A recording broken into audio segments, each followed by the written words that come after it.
PlayStation 5 Pro was released November the 7th, roughly 2 months ago, or depending of course when you watch this video, but many people are actually still asking me, should I upgrade or should I buy the PlayStation 5 Pro or what should I do? And my very straight answer always is, hello my friends and welcome back to my channel. It's of course not that simple to answer this question because first of all it is not my money and everybody has a different opinion about spending his money or her money or their money. Anyway, so let's take a closer look on the specs on the PlayStation or of the PlayStation 5 Pro first to actually understand what are we getting when we pay much more money. And we're talking about how much more money in a second. And if you decide to get the PlayStation 5 Pro, you get 67% more computing cores on the GPU side compared to the base PlayStation 5. Also, we're getting a 28% faster memory, and on top we have actually 2 GB more to use. And in general, we can actually say that the PlayStation 5 Pro is around or up to 45% faster in rendering pixels compared to the base PlayStation 5. But, and this is a very big but, because this 45% we can just achieve if we don't have a CPU limitation, because if we now looking a little bit closer on the CPU specs, we will see that there is unfortunately not much of a difference between the PlayStation 5 Pro CPU and the base PlayStation 5 CPU. But what is actually CPU limitation or what is GPU limitation? So let's start with CPU limitation, because this is actually very important when we comparing base PlayStation 5 with the PlayStation 5 Pro. So let me try to explain CPU limitation in just a couple of sentences.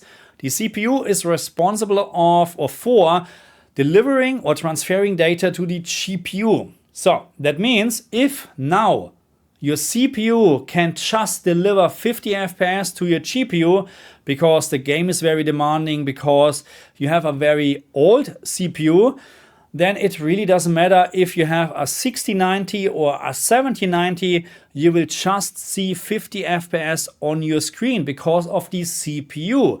And this is the main problem what we have with the PlayStation 5 Pro. Because there's almost no difference between the CPU in the PlayStation 5 Pro and the CPU in the base PlayStation 5. And that's also the reason why we can't expect 45% more frames in all the games. But let's talk about a big upgrade when you actually buy the PlayStation 5 Pro. And now I'm talking about storage, because we're now talking about 2 TB hard drive or SSD compared to a 1 TB or actually a 960 GB hard drive SSD on the base PlayStation 5. So I think the usable space on the PlayStation 5 Pro is 1.8 TB, if I'm not wrong, and on the base PlayStation 5 just 670 GB, roughly something around that. Okay, so this is actually a big upgrade, especially for me, because I install and download games on a regular basis because of all my testing and whatsoever. And with the PlayStation 5 Pro,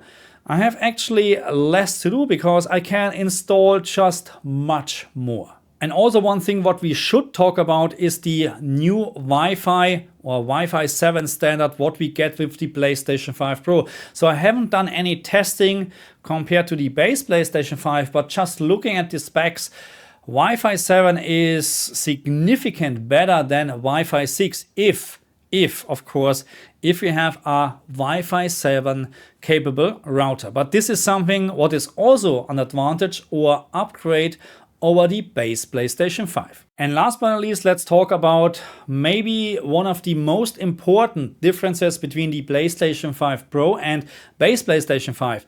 The new upscaling technology from Sony called PSSR, which is just available on the Pro PlayStation.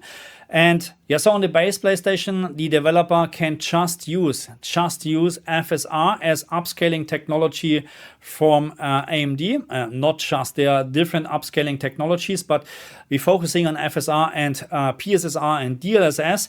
So it's actually more or less the same. FSR, DLSS, PSSR, it's more or less the same, okay? So it's using upscaling technology to output a higher resolution and to achieve, what it's trying to achieve, a better picture quality. And what I found so far that, DLSS on a PC is wow, okay? It's an absolutely must-have in my opinion, and I think all the games right now, all the newer games supporting DLSS.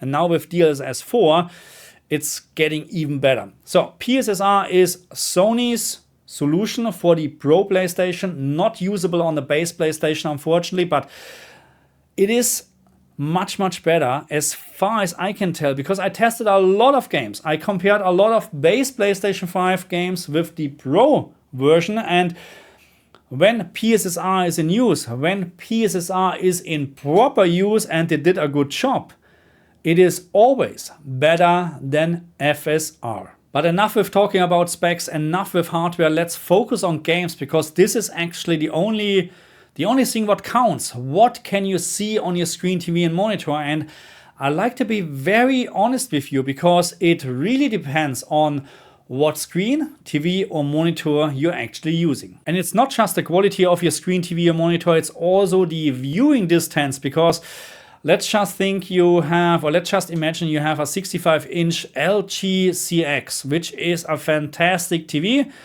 but you sit away 5 meters. I guarantee you that if you don't have a perfect eye vision or eyesight, you will most likely not see a very, very big difference between base PlayStation 5 games and Pro versions. You know, even in games where I can see a huge difference because I'm just sitting away 1.8 meters from my LG G4, and yes, there are some games where I can clearly see, wow, this game looks so much better on the PlayStation 5 Pro compared to the base PlayStation 5. But again, if you don't have this luxury, what I have, to sit close to your screen, it's not necessarily just the quality of the screen. I mean, don't get me wrong, if you have a shitty screen, you have a shitty picture, okay?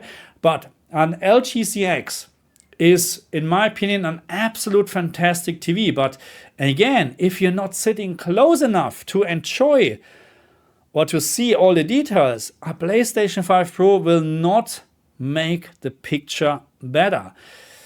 That's the truth, actually, and I like to be honest. But again, let's talk about games. Games like Space Marine 2 on the PlayStation 5 Pro are, in my opinion, significantly better on the PlayStation 5 Pro compared to the base PlayStation 5. Not in regards of frame rate, but in regards of picture quality. Then, of course, we have games like Final Fantasy VII Rebirth, where we have now a PlayStation 5 Pro graphics mode, which looks so much better compared to the base PlayStation 5, because yeah, if you haven't played this game, the base PlayStation 5 version looks very, very soft. Absolutely, it's not sharp at all. It's just a very blurry picture. The Pro version of the game is so much better. It's like a day and night difference. It's like you remove a curtain actually, and you can finally enjoy the game. The same counts for the Crew Motorfest, where you have now the quality mode actually from the base PlayStation 5, but with 60 FPS, which is a huge improvement, because this game now looks absolutely sharp, but again with stable 60 FPS, almost stable 60 FPS, and so on and so on. There are a lot of games where we have improvement, where I can clearly see a significant difference between the base PlayStation 5 and the PlayStation 5 Pro. But I also like to be fair and I like to be honest with you. We have also games where you have almost no difference, or at least I couldn't find a difference in some games. So games like Horizon Zero Dawn Remaster, I found that the difference is not as big as in other games. Yes, there is a little bit of a difference, but it's already so great on the base PlayStation 5. There was probably not much room to improve for the PlayStation 5 Pro. The same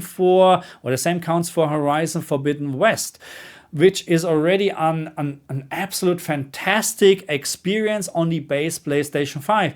On the PlayStation 5 Pro, on the other hand, you have a slightly higher resolution, less shimmering, but it's not like a day and night difference. And the worst part with Horizon Forbidden West is that you're ending up with a slightly lower frame rate in the uncaptured frame rate mode. So this is the downside.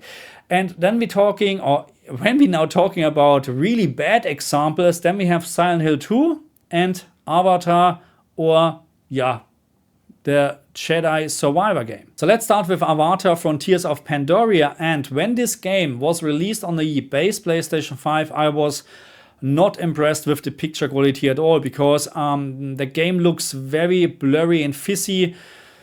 Yeah, because of FSR upscaling. Okay, so I don't like it at all. So now we have, let's start over. At some point we received a PlayStation 5 Pro update for this game, which had a very big disadvantage, because there was just literally one graphic mode.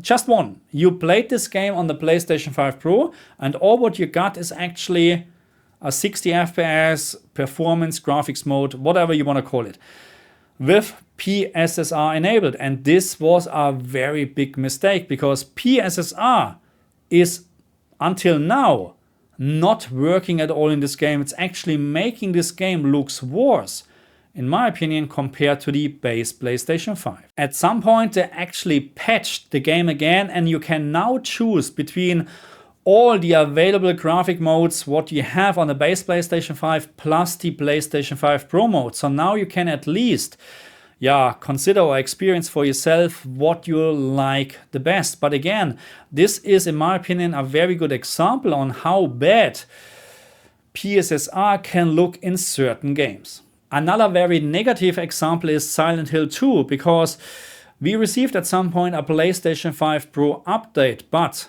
the performance mode after this update was significantly worse in regards of image quality compared to the base PlayStation 5. And the reason for the worse image quality on the PlayStation 5 Pro was the PSSR implementation. So at some point with a later patch, I think a couple of days later, they removed PSSR from the performance mode and we had back our old image quality. So the worst part was actually that even with PSSR, the performance was more or less exactly the same as on the base PlayStation 5. There was literally almost no difference. So we actually had, after the PlayStation 5 Pro update, a worse experience on the Pro compared to the base PlayStation 5. Thanks God they removed PSSR, but this is a very good or very bad example that not all the games can use PSSR with the same outcome. But I don't want to focus too much on the bad examples what we have. I like to focus really on the very good examples what we have when we're talking about PlayStation 5 Pro updates, because that's the majority. And also the majority when PSSR is in use is just, it's much better than before. But the truth is also that not all PSSR implementations are having a great outcome. Okay, so with time, I'm pretty sure PSSR will improve, the same as we have, or what we have seen with FSR and with DLSS.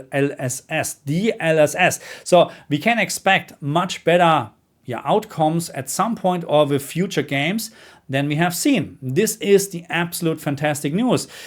So in general, games with PlayStation 5 Pro updates are just better compared to the base PlayStation 5. But again, you should have a proper screen and you should sit close enough to see the advantages or the upgrade. Okay, so now we talked about specs, we talked about games, we talked about hardware in general, we talked a lot about PSSR. What about price? What about money? So, and I can just talk about the Australian price because I'm in Australia. And the PlayStation 5 Pro without disk drive and without a stand is 1,200 Australian dollars. So now we need to compare this with the base PlayStation 5, and the base PlayStation 5, the slim version is $670 if I'm not wrong, and the base PlayStation 5 with disk drive is actually $800. So this also includes, of course, a stand. So if I would now buy a disk drive for the Pro and a stand for the Pro, I'm talking about 1,400 Australian dollars, what I have to spend, yeah, for the PlayStation 5 Pro. This is 50% more expensive compared to the base PlayStation 5 with disk drive included. And $1,400 is actually a lot of money. So again, it's 50% more expensive than the base PlayStation 5 here in Australia with disk drive, okay? And we're just getting a 45 or up to 45% performance gain. Up to, not in all the games, okay? So keep this in mind, okay? So this is a lot of money what you pay actually in addition to get the performance. And hopefully you get 45%. So what is my honest opinion actually? PlayStation 5 Pro is too expensive. Okay, that's my honest opinion. Can I recommend that you should upgrade or buy a PlayStation 5 Pro? No, I can't recommend anything because I don't know what you want.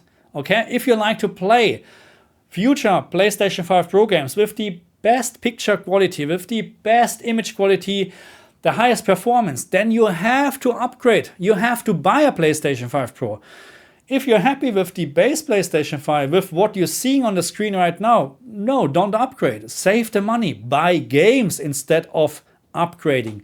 And most important is, if you have a very shitty screen, just think about upgrading the screen first, because there is no point that if you have a 1080p 27-inch IPS screen, that you think about upgrading from a PlayStation 5 to a PlayStation 5 Pro. I hope you get my point.